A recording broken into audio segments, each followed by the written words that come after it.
Willunga is famous for its many streets, named after famous and indeed infamous saints. Giles Road was originally St. Giles Road, named after its own St. Giles, a Crusader knight who rested at the head of the road.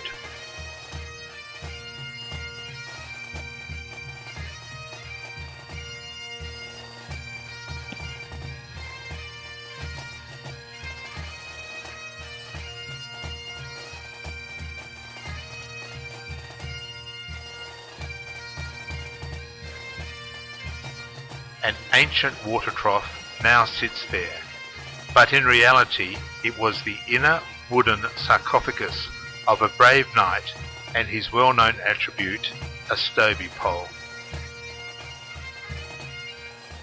St. Giles Road was blessed by this saint, as evidenced by many babies, children, weddings and many other happy times.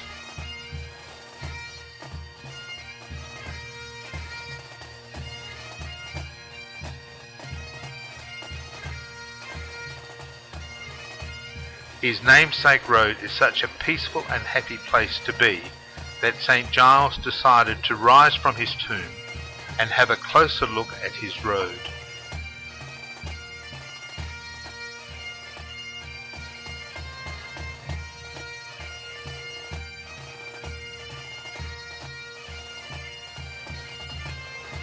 He blessed the ancient almond trees, smelled the lovely roses, and wandered along the bank of the beautiful creek.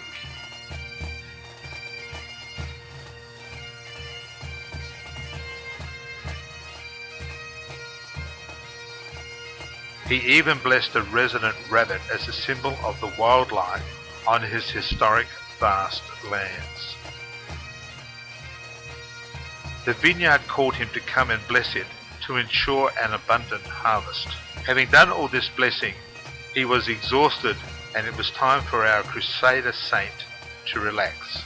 He paid a visit to a backyard to play with one of the many children his road was blessed with.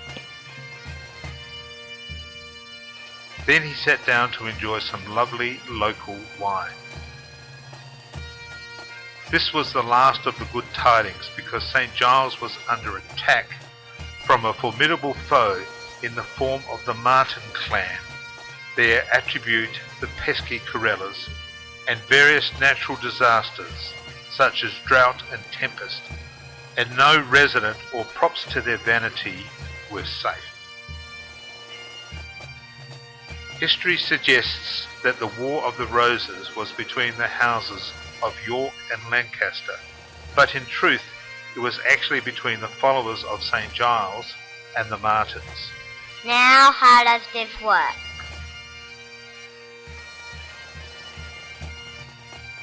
Let's put it up these pesky Martins.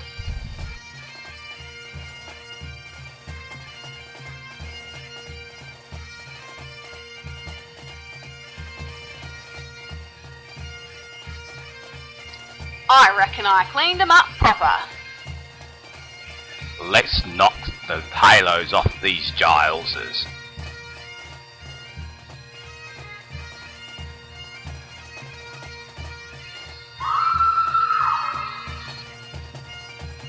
And now for the roses.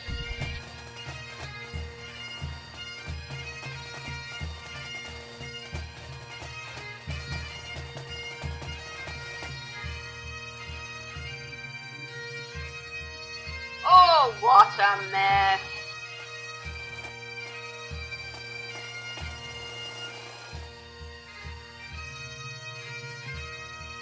As a consequence of the prolonged battles, the Martin clan laid claim to what they believed was their rightful property. St. Giles became angry as the peace, harmony and tranquility of his kingdom was no more.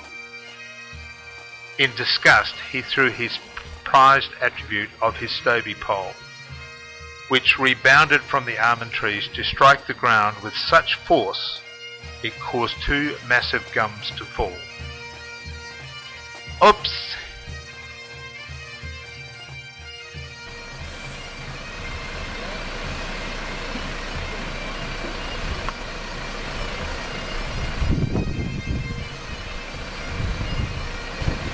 This became all too much for St. Giles, who was last heard saying, "Well, I'm off to one of the local pubs for a beer."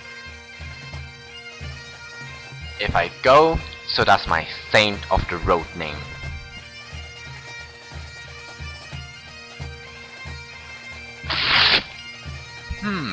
A lot of horseless chariots around here.